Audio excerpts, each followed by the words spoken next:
अपने vote bank बनाने के लिए तो वो सबको हिंदू बोल देते हैं, लेकिन हक अधिकार देने के लिए वो हिंदू नहीं है। आप बताइए कितने दलित मंदिरों में पुजारी है, कितने दलित न्यायाधीश है, या कितने राष्ट्रपति बने हैं? SC ST OBC में कितने न्यायाधीश बने हैं, या राष्ट्रपति बने हैं, या प्रधानमंत्री बने हैं? राष्ट्रपति तो इस बार भी दलित ही है। दलित है, लेकिन वो दलितों की भावना को नहीं देख। उनके बाद में तो सबसे ज्यादा अत्याचार SC ST OBC पे हुए हैं, क्योंकि ये रबड़ स्टैम्प की तरह उनका इस्तेमाल करते हैं।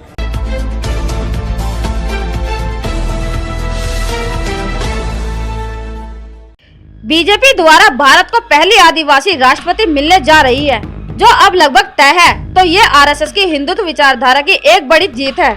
कुछ विश्लेषक यह कह रहे हैं कि बीजेपी ने वंचित समुदाय के बीच अपनी पहुंच बढ़ाने के लिए द्रौपदी मुर्मू को राष्ट्रपति पद का उम्मीदवार बनाया है। दरअसल ये हिंदुत्व की विचारधारा को आगे बढ़ाने के RSS और बीजेपी के प्रोजेक्ट का एक महत्वपूर्ण कदम है। बता दें कि इसकी एक वजह तो बेहद स्पष्ट है और इसके बारे में सभी बात कर रहे हैं। वो ये कि मुर्मू आदिवासी संस्थाल समुदाय से है। ऐसा करके बीजेपी और आदिवासियों के साथ तार जोड़ने और उसे मजबूत करने की कोशिश की गई है। जैसा कि प्रधानमंत्री नरेंद्र मोदी ने इस फैसले के बाद लिखा भी है कि द्रौपदी मुर्मू गरीबों, दबे कुचले लोगों और खास तौर पर हाशिया के लोगों के सशक्तिकरण के लिए सक्रिय रही है। दरअसल बीजेपी ने द्रौपदी मुर्मू को ऐसे समय में राष्ट्रपति पद का उम्मीदवार बनाया है जब कई आदिवासी संगठन और नेता ये मांग कर रहे हैं कि जनगणना में आदिवासियों को हिंदुओं से अलग गिना जाए। साथ ही कई आदिवासी संगठन ने यह मांग कर रहे हैं कि चूंकि उनकी धार्मिक परंपराएं अलग है, इसलिए उन पर हिंदू कोड नहीं बल्कि सरना कोड लागू हो। और ये RSS वाले लोग हमको कहते हैं कि आदिवासी हिंदू है, हम हिंदू मानने के लिए तैयार नहीं है। और आज भी हमारा हिंदू के नाम से हमारा शोषण हो रहा है। जो मोहन भागवत जी जो भाषण कर रहे हैं कि आदिवासी हिंदू है, अरे हम थोपना, हमारे पे थोपो मत आप, हमारे पे हिंदू धर्म थोपो मत। हम आदिवासी, हमारा कल्चर अलग है, हमारी भाषा अलग है, हमारी शैली अलग है।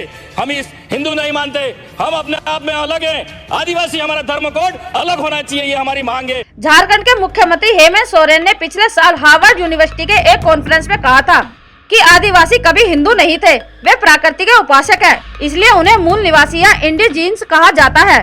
उस समय बीजेपी के कई नेताओं ने इस बयान पर आपत्ति जताई थी। हम अपने आप को हिंदू किसी भी दृष्टिकोण से नहीं मानते। हिंदू धर्म का यहाँ पैदा भी नहीं हुआ था, यहाँ अंकुरण भी नहीं हुआ था, तब से हमारा धर्म यहाँ मौजूद है। यहाँ के लोगों को धर्मों में बांट के उनके दिमाग में कीड़ा डाल दिया गया, वायरस डाल दिया गया। उसी वायरस को निकालने के लिए धर्म कालम जरूरी है। उन वायरस को अगर नहीं निकालेंगे तो हमारा देश तो बदनाम होगा ही होगा, पूरे दुनिया को मिटाने का कारण भी बनेगा।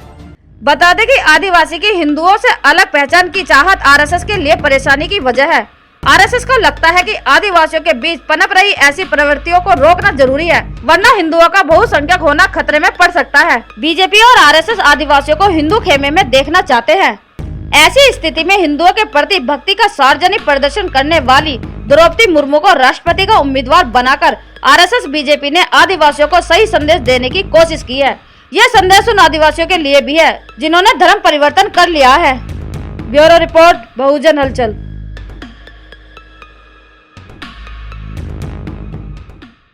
अगर आप चाहते हैं गरीब हर वंचित इंसान की आवाज आप तक पहुंचे तो हमारे चैनल को सब्सक्राइब करें और बेल आइकन का बटन दबाना ना भूलें। देखते रहिए बहुजन हलचल न्यूज।